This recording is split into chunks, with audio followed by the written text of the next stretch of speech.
ஸ்டாலின் இல்லைன்னா இந்தியா கூட்டணி இல்லைங்க. ராகுலிடம் திட்டவட்டமாக சொன்ன அகிலேஷ், மம்தா. மூன்றாவது அணி உருவாகுமா? தேசிய அரசியலிலும் தமிழக அரசியலிலும் பெரும் புயலை கிளப்பியுள்ளது காங்கிரஸ் மற்றும் திமுக இடையிலான கூட்டணி முறிவு.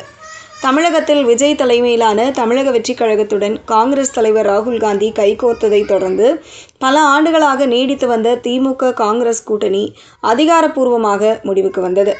இந்த அதிரடி மாற்றத்தின் எதிரொலியாக தேசிய அளவில் பாஜகவை எதிர்ப்பதற்காக உருவாக்கப்பட்ட இந்தியா கூட்டணி உடையும் நிலைக்கு தள்ளப்பட்டுள்ளது.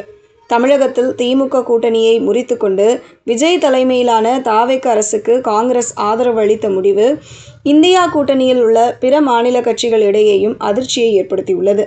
திரிணாமுல் காங்கிரஸ் தலைவர் மம்தா பானர்ஜி, சமாஜ்வாதி கட்சி தலைவர் அகிலேஷ் யாதவ் மற்றும் ஆம் ஆத்மி கட்சியின் முக்கிய தலைவர்கள் காங்கிரஸ் மேலிடத்தின் இந்த செயல்பாட்டிற்கு தங்களது கடும் கண்டனத்தை பதிவு செய்துள்ளனர். தேசிய அளவில் காங்கிரஸ் கட்சிக்கு தொடர்ந்து ஆதரவாகவும் இந்தியா கூட்டணியின் தூணாகவும் நின்ற திமுக தலைவர் மு.க.ஸ்டாலினுக்கு ராகுல் காந்தி நம்பிக்கை துரோகம் செய்துவிட்டார். சித்தாந்த ரீதியாக தோழமையாக இருந்த ஒரு கட்சியை ஓரம் கட்டிவிட்டு புதிய கட்சியுடன் காங்கிரஸ் கைகோர்த்தது ஏற்றுக்கொள்ள முடியாதது என்று திரிணாமுல் மற்றும் சமாஜ்வாதி தலைவர்கள் காங்கிரஸ் தலைமையிடம் தெரிவித்ததாக அரசியல் வட்டாரங்கள் தெரிவிக்கின்றன.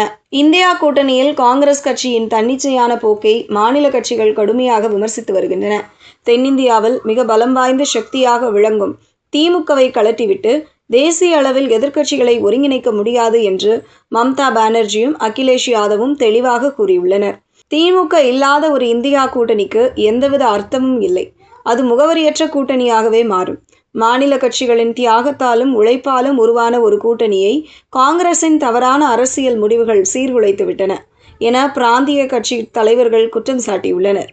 காங்கிரஸ் கட்சியின் இந்த தலைகீழ் முடிவால் அதிருப்தியடைந்துள்ள திரிணாமுல் காங்கிரஸ், சமாஜ்வாதி கட்சி மற்றும் ஆம் ஆத்மி ஆகியவை இந்தியா கூட்டணியில் இருந்து வெளியேற தீவிரமாக யோசித்து வருகின்றன.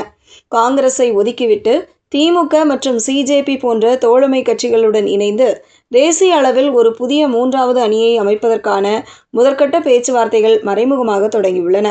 மாநில சுயாட்சி மற்றும் கூட்டாட்சி தத்துவத்தை முன்னிறுத்தும் பிராந்திய கட்சிகள் ஒன்றிணைந்து காங்கிரஸ் மற்றும் பாஜக அல்லாத ஒரு வலுவான கூட்டாட்சி அணியை உருவாக்க திட்டமிட்டு வருகின்றன.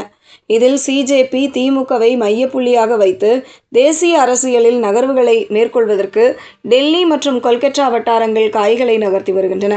தமிழகத்தில் உருவான இந்த அரசியல் மாற்றம் இப்போது தேசிய அளவிலான கூட்டணியையே தலைகீழாக மாற்றியமைத்துள்ளது.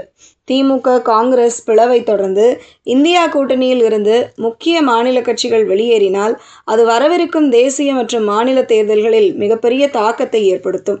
ராகுல் காந்தியின் இந்த முடிவு தமிழகத்தில் புதிய அரசியல் கூட்டணியை உருவாக்கி இருந்தாலும் தேசிய அளவில் காங்கிரஸை தனிமைப்படுத்தும் அபாயத்தை உருவாக்கியுள்ளதாக அரசியல் ஆய்வாளர்கள் கருத்து தெரிவித்து வருகின்றனர்.